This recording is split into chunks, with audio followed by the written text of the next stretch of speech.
Question 1, should you have a wish list? My clients always have a better experience if they come to the table with a list. Some people call it a wish list. I just call it a list of things that you want out of this home purchase. A list gives you something to aim for to make sure you're not getting off of your goals. Next up, a wish list actually puts everyone on the same page. If you're buying a house by yourself, the wish list actually helps you get in alignment with your goal, and also it puts the professional that you choose to use on the same page as far as what you're looking for.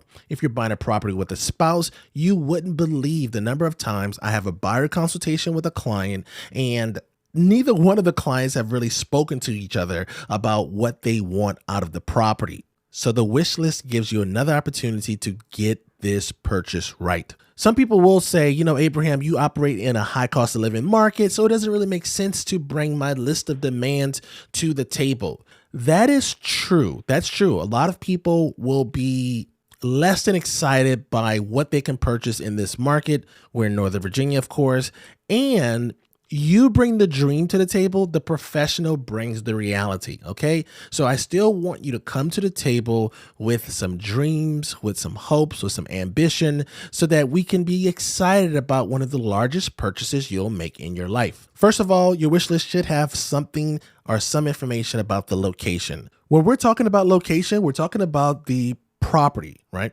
Now, I know with location, you probably think to yourself, Abraham, there's really not much to talk about here. But we live in Kingstown, and we purposely moved 3 blocks away from the elementary schools so our boys could walk to school every morning and every evening. They also still play at the park in the community, which is right attached to the school. So this gives you another insight to, okay, great. If I'm going to buy a house in a certain area, I want to be specific, at least in your wish list. The next question you want to think about is size.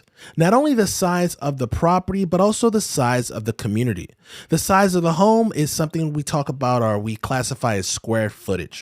Do I want 1,000 square feet? Do I want 2,000 square feet? Does the square footage include the basement? Do I need a basement? If you're going for a larger community that has a large HOA or an HOA at all, then the amenities are going to be in direct proportion to the size of the community. So larger communities like Kingstown, like where we live, we have a lot of amenities. But that's also because there's like 5,000 of us in this community. The next question you want to think about is amenities, right? Now, amenities, we've already discussed about HOA amenities. That's one thing. Then there's also creature comforts. Does the neighborhood have restaurants in the area? Do you have a local library that's right down the street from you? Can you walk to and from the metro stop? Can you walk to and from a grocery store? Those are also amenities you want to consider. Next up, we have condition. There's really 3 things you want to consider when you're thinking about condition on your wish list. First of all, there's move-in condition. Move-in ready condition means different things to different people. Some people just want a property that has all of the basic systems are ready to move in, right? So everything works. That's what they want. Next up, we have fixer-upper. Fixer-upper also means different things to different people. Last up, we have new construction. If you're going to be looking at new construction, then you already know that you're going to probably have to extend your commute because most of Northern Virginia is already kind of built out around the major employment bases. Second to last on our list is features.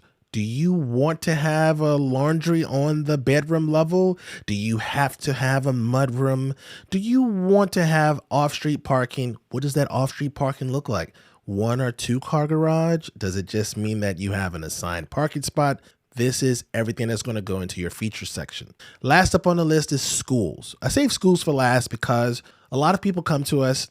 They want to have their kids in really good schools, but they have not thought about what does it mean to be a good school? What does that mean?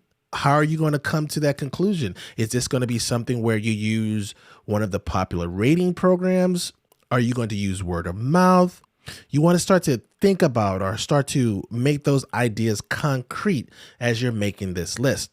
Okay, so that is it for us on this episode of questions first-time home buyers should ask themselves. This was question number 1. Stay tuned for question number 2. If you're ready to start your real estate journey, whether that's buying a home, selling a home, or investing in real estate, there's a link in the description to the Perfect Home Questionnaire. Once you fill out that form, you'll be able to schedule your time to meet with us online via Zoom, and I'll answer any and all of your questions.